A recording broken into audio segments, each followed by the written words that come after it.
Hello dear student, कैसे हैं आप लोग को एक कुमार स्टडी सेंटर में बहुत बहुत स्वागत है। इस वीडियो में जो अध्ययन करने वाले हैं वह करने वाले हैं इंटरमीडिएट क्लास 12 बायोलॉजी का क्वेश्चन बैंक जो है 2014 का जितने भी सब्जेक्टिव क्वेश्चन है उसका अध्ययन करेंगे। और इसमें जो है सब्जेक्टिव क्वेश्चन ही है और ऑब्जेक्टिव क्वेश्चन इस वर्ष में एक भी पूछे नहीं गए थे। तो जितने भी सब्जेक्टिव क्वेश्चन है उसका आंसर की करेंगे। और हाँ, इससे पहले वाले वीडियो में जितने भी पिछले प्रीवियस ईयर के क्वेश्चन थे 2013, 2012, 2011, 2010, 2009 इतने सारे ईयर्स के क्वेश्चन सब प्रत्येक वीडियो में बना दिया गया है। उसका लिंक आपको डिस्क्रिप्शन बॉक्स में मिल जाएगा, वहाँ पे जाके देख लीजिएगा। तो चलिए पहला क्वेश्चन को देखते हैं। इसमें एक भी ऑब्जेक्टिव क्वेश्चन नहीं है। यहाँ पे जो खंड क है इसमें क्वेश्चन जो दिया गया है, पहला क्वेश्चन किन्हीं 8 प्रश्नों का उत्तर दें, इस तरह से क्वेश्चन पूछा गया था। तो यहाँ पर जो पहला क्वेश्चन है, हिस्टोन पर धनात्मक आवेश कैसे प्राप्त होता है, तो इसका जो आंसर हो जाएगा, हिस्टोन प्रोटीन में क्षारीय एमिनो अम्ल बाहर की ओर स्थित होते हैं। कौन सा अम्ल? क्षारीय एमिनो अम्ल बाहर की ओर स्थित होते हैं, अतः हिस्टोन पर धनात्मक आवेश होता है। इस तरह से इसका आंसर हो जाएगा। अब देखते हैं दूसरा क्वेश्चन। दूसरा क्वेश्चन जो है, किन्हीं 2 साइनोबैक्टीरिया का नाम लिखें जो जैव उर्वरक हो।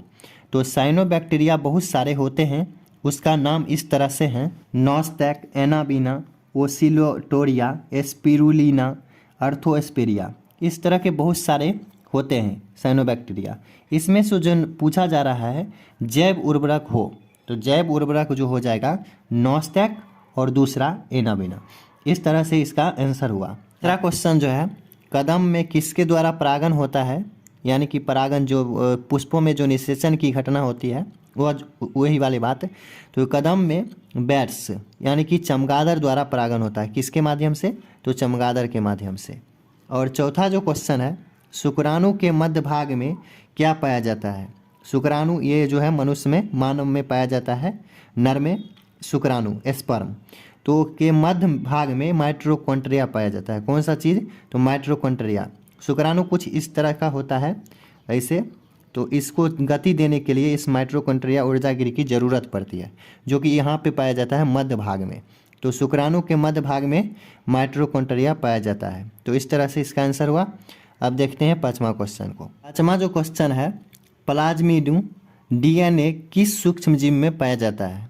तो यह जो पाया जाता है जीवाणु कोशिका में पाया जाता है। इसका आंसर हो जाएगा, एकदम एक पदेन उत्तर है, इसलिए इसे एक वाक्य में आंसर देना है। और छठा जो क्वेश्चन है, टिटनेस किस बैक्टीरिया के कारण होता है। तो यह होता है क्लोस्ट्रीडियम टेटानी बेसिकल्स टेटानी नामक बैक्टीरिया के कारण होता है। तो किस कारण? तो क्लोस्ट्रीडियम टेटानी नामक बैक्टीरिया के कारण ये टिटनेस होता है। और सातवां जो क्वेश्चन है, एगारोज का प्रयोग किस काम में किया जाता है। तो जैव प्रौद्योगिकी में किया जाता है एगारोज का उपयोग। आठवां क्वेश्चन जो हो जाएगा, किसी एक प्लेजेरियम बैक्टीरिया का नाम लिखें। तो इसका जो आंसर हो जाएगा वाइब्रियो क्लोरे। क्या हो जाएगा? वाइब्रियो क्लोरे। और नौवां जो क्वेश्चन है, कृत्रिम बीज का एक उदाहरण दें। कृत्रिम, तो ट्रिटिकेल बीज यानी कि ट्रिटिकेल सीड हो जाएगा इसका आंसर। और 10वां जो क्वेश्चन है, एक विलुप्त हो गए प्राणी का नाम लिखें। तो इसका जो आंसर हो जाएगा बुली मेमथ। तो इस तरह से 10वां का आंसर हुआ। यहाँ पर जो है नेक्स्ट जो है सेक्शन बी यानी कि खंड बी से पूछा गया है। इसमें जो किन्हीं 10 प्रश्नों को उत्तर दें। तो इस तरह से क्वेश्चन पूछा गया था। तो यहाँ पर 2 नंबर का क्वेश्चन था, ये 20 मार्क्स का। तो यहाँ पर जो है 11वां क्वेश्चन जो है, बहुभुर्णता से आप क्या समझते हैं। तो इसको देखते हैं इसका आंसर। एक बीजांड या बीज में एक से अधिक भ्रूणों के बनने की क्रिया को बहुभ्रूणता कहते हैं। और बहुभ्रूणता में युग्मनज 2 या 2 से अधिक भागों में बंट जाता है। कितने भागों में? 2 भागों में बंट जाता है। प्रत्येक भाग से एक भ्रूण का निर्माण होता है, जैसे निमिफिया। ये फ्लावर के टाइप का होता है निमिफिया, इस तरह का। तो कभी कभी बीजांड में एक से अधिक भ्रूणपोष होने पर प्रत्येक भ्रूणपोष भ्रूण बनाता है, जिससे एक भाग से अनेक भ्रूण बनते हैं। इसकी खोज कौन किए थे? तो एंटोनी वान लीeuwenhoek नामक वैज्ञानिक ने संतरे के बीजों में की थी। तो बहुभ्रूणता की खोज जो हुआ था वह संतरे के बीजों में की थी कौन से वैज्ञानिक ने? तो एंटोनी वान लीवेनहॉक ने। यहाँ से आपको 1 नंबर का ऑब्जेक्टिव क्वेश्चन भी बन गए। तो संतरे के बीजों में की थी बहुभुजता की खोज कौन से वैज्ञानिक ने? एंटोनी वान लीवेनहॉक ने।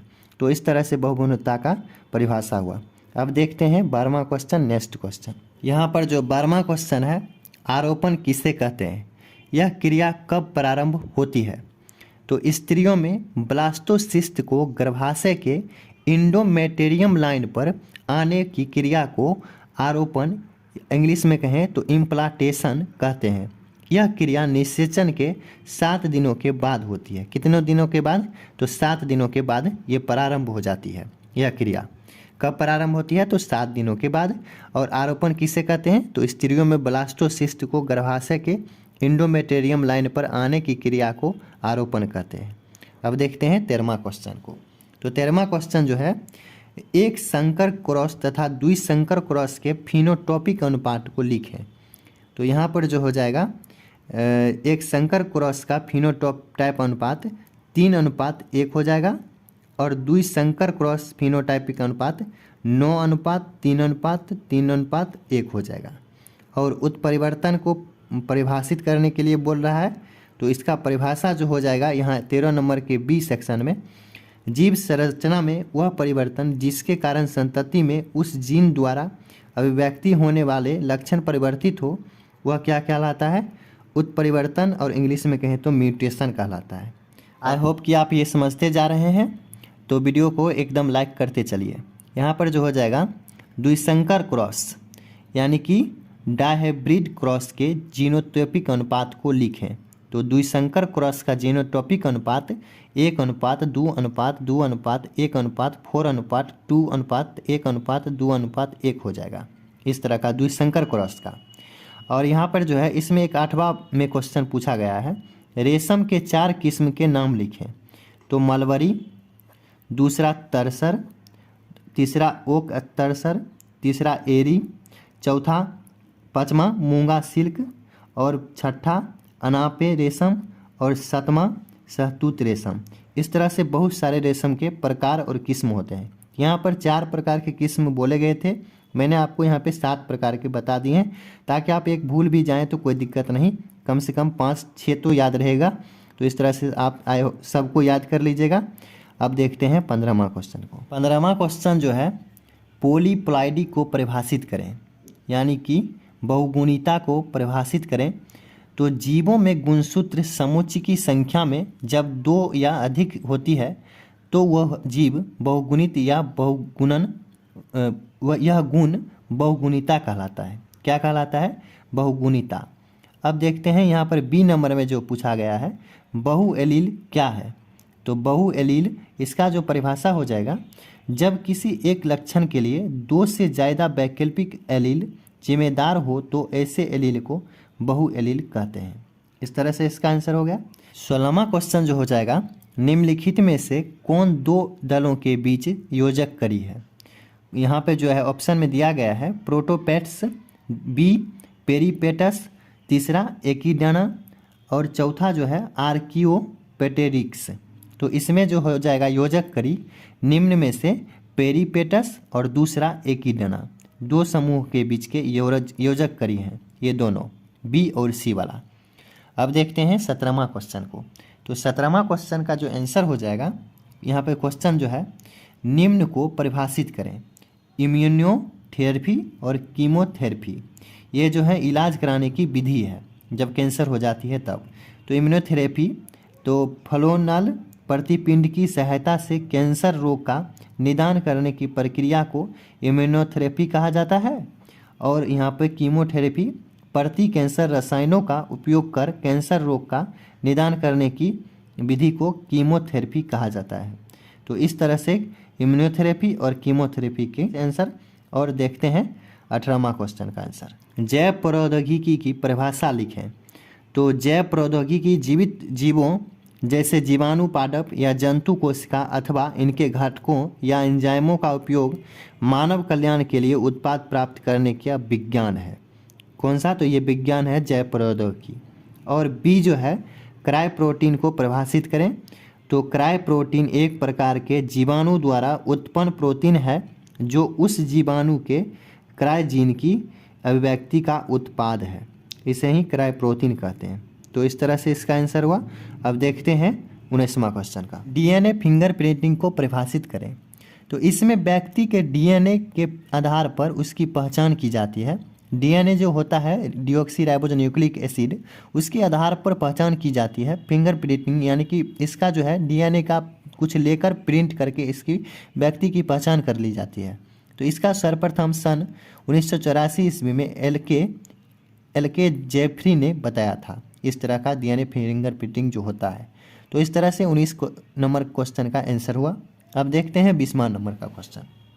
निम्नलिखित के उत्तर लिखें। तो यहाँ पर जो है आणविक निदान क्या है, ये क्वेश्चन पूछा गया है 20 में ए करके। जो इसका जो है आंसर हो जाएगा रासायनिक अणुओं की सहायता से किसी जैव अभियांत्रिकी विधि का उपयोग संभावित रोग कारकों की पहचान के लिए की जाती है, आणविक निदान कहलाता है। इस तरह से इसका परिभाषा हुआ आणविक निदान का। और यहाँ पर जो बी है पीसीआर पर एक टिप्पणी लिखें। तो यहाँ पर जो है पीसीआर का पूरा नाम जो हो जाता है पॉलीमेरेज चैन रिएक्शन, यानी कि पॉलीमेरेज चैन अभिक्रिया। तो इसका जो है जैव प्रौद्योगिकी विधि से अति सूक्ष्म मात्रा में उपस्थित डीएनए की पहचान की जाती है पीसीआर विधि द्वारा। तो इसका जो है हो जाएगा इस तरह से आंसर। अब देखते हैं 21वां क्वेश्चन को। द्विरूपता एवं बहुरूपता में अंतर स्पष्ट करें। तो किसी जीव के दो आकृति के रूपों में पाए जाना द्विरूपता, एग्जाम्पल में स्त्री एवं पुरुष, जबकि दो से अधिक रूपों में पाया जाना बहुरूपता है, जैसे मधुमक्खी, नर, मादा एवं मच्छर, सहचर आदि ये सब। और अथवा में एक क्वेश्चन और पूछ लिया गया है 21 नंबर में, मानव निर्मित पारिस्थितिक तंत्र के बारे में लिखें। तो मानव निर्मित पारिस्थितिक तंत्र मानव द्वारा तैयार किया हुआ है एवं मानव द्वारा ही व्यवस्थित कृत्रिम पारिस्थितिक तंत्र है, एग्जाम्पल फुलवारी, कृषि, पारिस्थितिक तंत्र ये सब। तो और यहाँ पर जो 22वां नंबर का क्वेश्चन जो है, अंतर परिवर्तित गाय का नाम लिखें, नाम बताएं, इसमें कौन सा विशेष प्रोटीन है।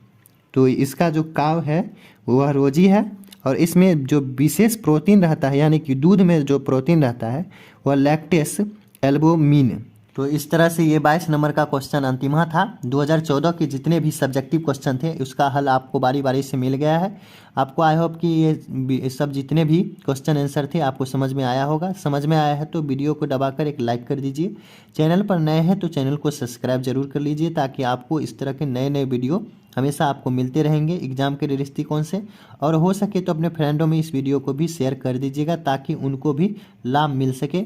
और फिर मिलेंगे आपके साथ नेक्स्ट वीडियो में। तब तक के लिए जय हिंद, वंदे मातरम।